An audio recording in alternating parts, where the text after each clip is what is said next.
let's get into our first topic of the night, shall we? I want to talk about COD champs. Obviously, guys, for those of you who've watched the videos, who have watched the content over the course of time here, you know that I am a massive Call of Duty fan. I mean, it goes without question whether you see the posters or like the gear I wear a lot of times. I'm a big Call of Duty fan. And yes, there has been some turbulence in Call of Duty over the last number of years. I'm definitely going to acknowledge that. I would not deny it for a moment that there hasn't been some ups and downs in the franchise. I say that, though, to also say that although there's a lot of, turbulence at times, at the same time, any franchise out there has its ups and downs. So whether we're talking, Call of Duty or League of Legends, CSGO, Valorant, StarCraft, Gears of War, any game, any franchise, I don't care which one it is, there is always going to be, at some point in time, there will come turbulence and adversity. And it's how that development team, the publishing team, addresses that adversity is really what tells the story. And so even though there's been some turbulence with with Call of Duty, with the Call of Duty League, I definitely wanted to talk about this because, COD Champs this year it's a really interesting and very, it was a really wacky COD Champs. In my personal opinion, it was one of the more, I would say there was a lot of uncertainty going into COD Champs as to, who was really going to, make the big runs and which team was ultimately going to win it all. And as we all know, the New York Subliners won it, and they won in dominating fashion for sure. When we look at the bracket for COD Champs, my mindset was, wow, it really could be Ultra or Subliners that wins it all because Ultra took out FaZe and then Subliners took out Optic. And in my mind, I thought that Optic and FaZe were on a collision course. And I think that's what a lot of people wanted to see, was a collision course with those two teams in the winners finals.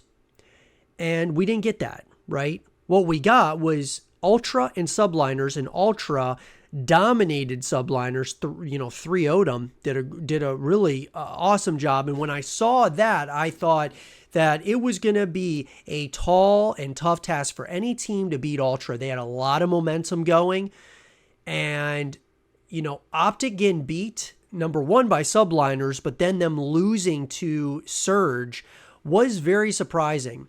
And, the thing with COD Champs, a lot of the times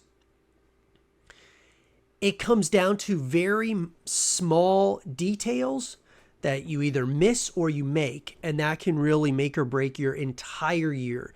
Because this is the biggest event of the year. This is the championship. It is, it's like the Super Bowl, the NBA Finals of Call of Duty. And so every little tiny mistake that you make can really add up and create a, massive negativity for your team. And so with Optic, I felt like, it could have gone either way with them and Surge, but there were just minor details, minor mistakes that they were really making that I felt ultimately led them to their demise.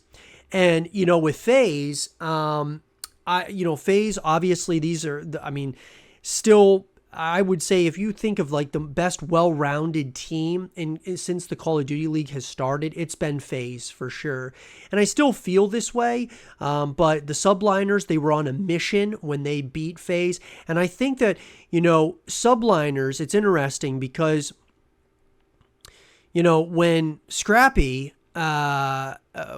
when he went ahead and, he was talking some big talk, talking some trash to the Subliners.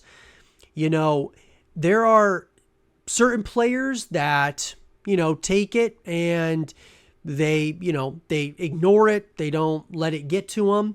But then there's others that are out there that take that talk, that trash talk, and they use it as fuel. And Kismet, the Bulldog, took it as fuel. He definitely listened to what he was saying in that interview for the whole world to hear. And they definitely poked the Bulldog. And you definitely don't want to do that, because what ultimately happened was the Subliners 5-0ing the Toronto Ultra, which I thought was not expected, was not thinking that was something that was going to happen, but it did. And I got to tell you, I love seeing that narrative happen, just because, I think that it's not just in basketball where trash talk can really hurt you.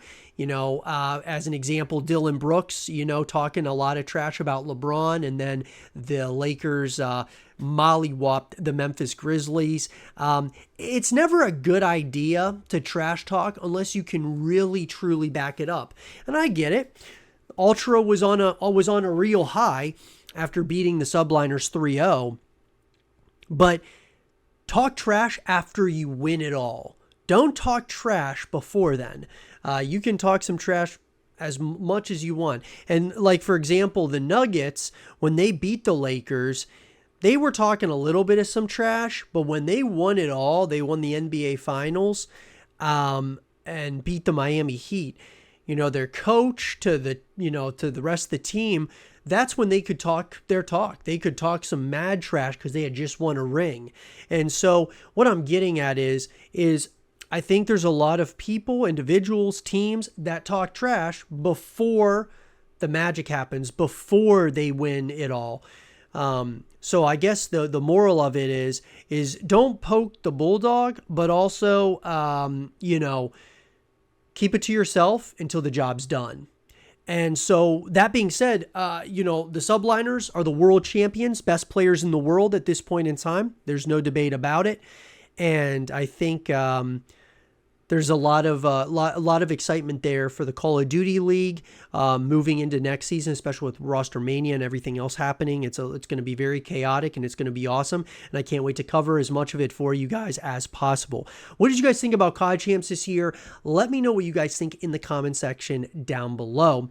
And for more Call of Duty League content and videos, stay here with zrotv.